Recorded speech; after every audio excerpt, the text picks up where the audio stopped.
Good morning, everyone. It's Francis. It's 7:32 a.m. in Cypress, Texas. We're looking at the most recent LASCO C3 imagery, doing the Crux Comet search for February 6th, a Monday. I am looking at these images now here myself with you. And as I do that, I'll let you know that this afternoon or this evening or wherever you are at, see, what time would it be? That would be 5 to 6 p.m. Eastern Standard Time, which is 1200 UTC time. 1200 UTC time. That's not right. It's not 1200 UTC time. And 5 o'clock is 1700, and another is 2200 UTC. From 2200 to 2300 UTC time today, that is 5 p.m. to 6 p.m. Eastern Standard Time. It's the first show for the Impact Zone on the Revolution Radio Internet Talk Show station at freedomslips.com. Today we're planning to have Donnie Gilson on air, see what he has to say. I'm going to make myself known, and then I'm going to drop the topic. I've got too many other things going on to play knave to outrageous research. I am not gullible.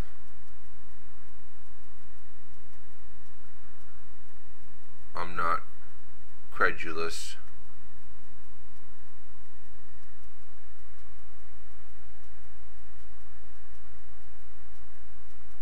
I will admit to looking at these topics with fresh eyes, but I will tell you that I'm not naive.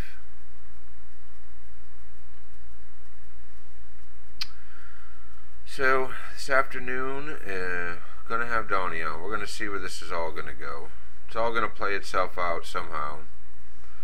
Whether I have the radio shows or I don't, whether I have Donnie Gilson on my show or don't, whether I find great guests or I don't, I have enough research to do to last me a very, very long time. And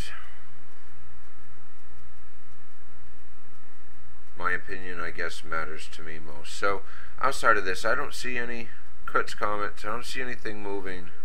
When we find one, when there is one, we'll be able to know. And I'm coming into this search late, so bear with me. I have yet to experience seeing one almost instantaneously like everyone else does who's looking for them.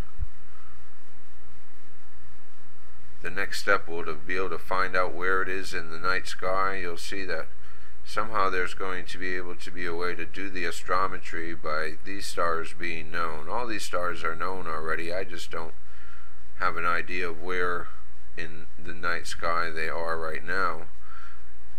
In the near future I will.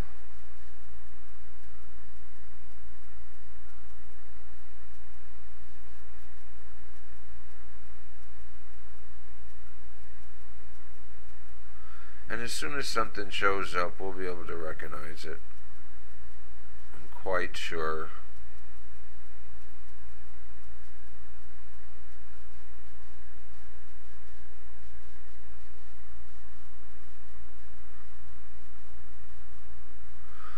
Okay, so I'm going to move on to something else because what's going on with me? I'm researching the Southwest Research Institute.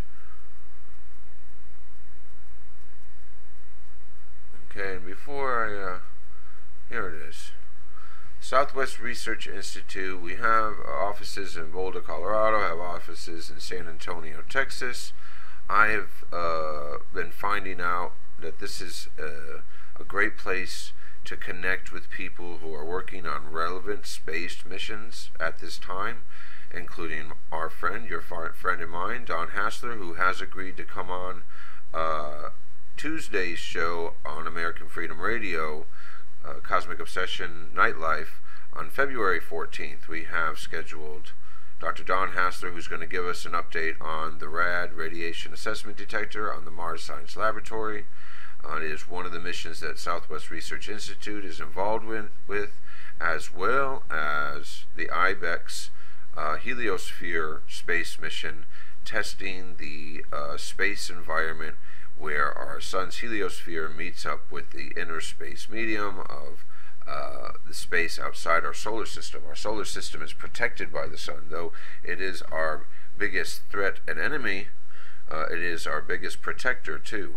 And let's go, and what I'm going to ask Don about is a recent event, a recent CME that broke off the sun, blew off the sun, and because Don's radiation assessment detector is turned on its trip to Mars, it was able to feel this event. And now this video starts in the middle. It's going to replay again, but I want you to pay attention to the interference. You see the interference there, and it's gonna not quite go away, but this is before the CME that the Mars Science Laboratory felt and registered. There's one view. Now here's another view, and it's starting late. So this event was on January 23rd,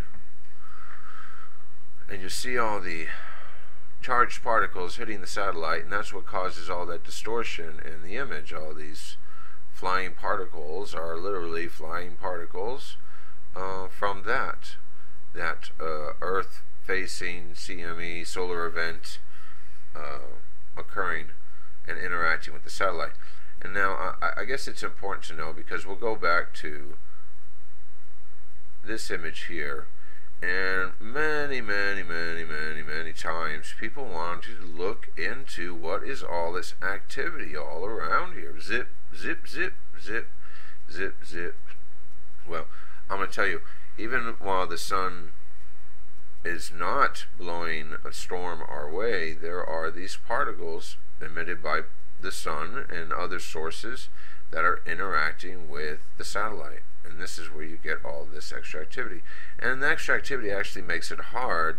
You know, it does interfere with what we can see in the clarity of this shot.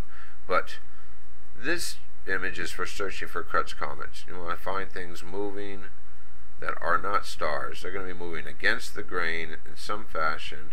They're probably going to have a speed that's, well, they're just going to have a speed where these all are moving because they're stationary and the satellite and everything is moving.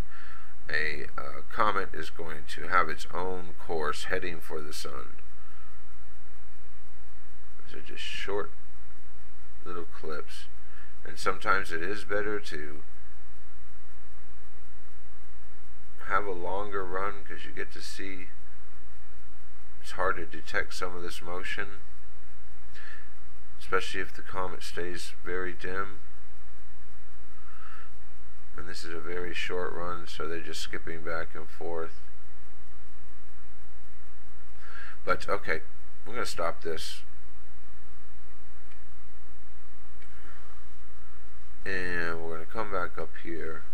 We'll go back to these events of January 23rd.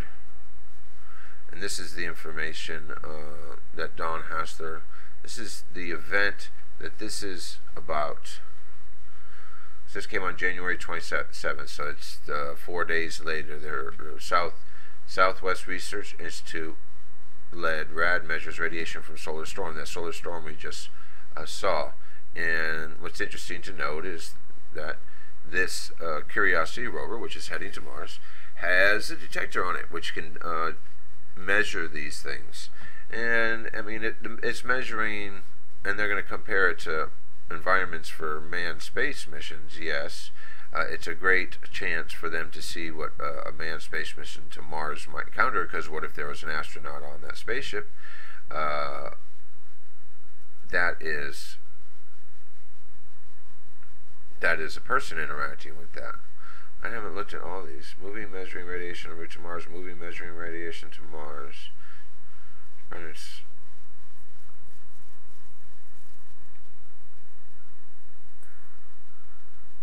So there is the YouTube for the Southwest Research.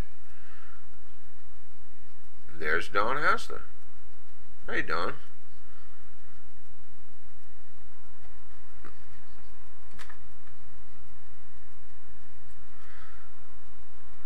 He's talking about what the mission is to recognize life on Mars. He's talking about Curiosity rover and how many experiments are on it and equipment.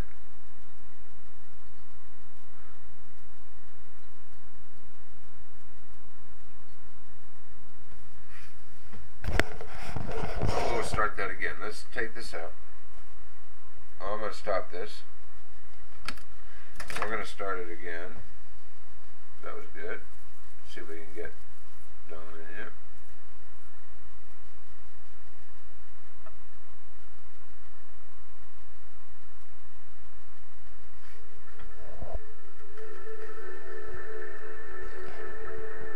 So the Mars Science Laboratory mission is NASA's next rover to go to Mars, which will assess the past and present habitability or ability to sustain life on the surface of the red planet. The MSL rover, called Curiosity, is about the size of a Mini Cooper, and it has 10 instruments on board, all designed to measure or search for elements or building blocks of life, or to measure factors which limit the ability to sustain life. Southwest Research Institute led the development of the Radiation Assessment Detector, or RAD.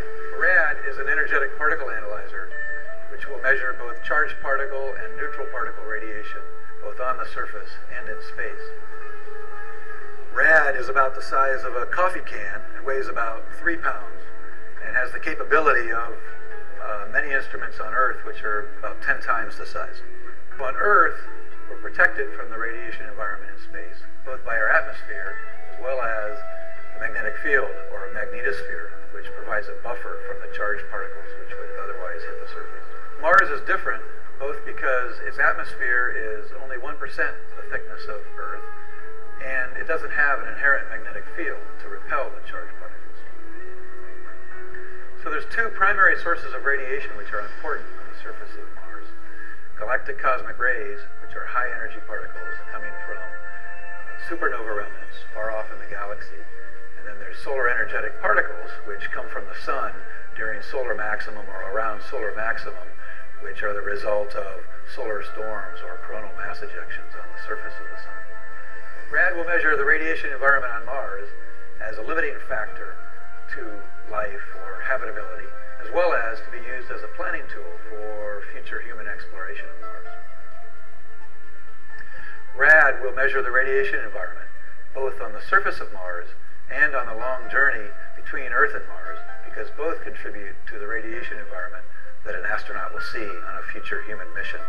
So RAD will characterize the radiation environment on the surface of Mars as a function of time, essentially every hour for the entire nominal 2-year mission, as well as throughout an extended mission which we hope will last as long as a solar cycle. RAD is unique because we will be able to measure for the first time the radiation environment on the surface of another planet, and this has never been done before. Thank you, Don, for that insight. And for everyone who's watching this video, we have about 50 seconds left. I wanted to make mention of this again. What's interesting about the mission to Mars, we looked at 433 Eros. You can see here where 433 Eros is: Earth, Eros, Mars. Well, we have Earth, Mars Science Laboratory, and Mars. And I hope that they're taking advantage of their close approach. There's only 30 seconds left to this video. Look at it again: Earth, Eros, Mars, Earth, Eros, Mars, and we have a close approach out in December of 2012. And we have Earth, Eros, Mars. So hopefully they're taking a look at that as well, scoping it out, seeing if they can break the bank. But today is Monday, 7:47 a.m. It's Francis, your favorite astronomer. We have 5 to 6 p.m. today at American Freedom Radio. Me and Donnie Gilson. I'll see you later.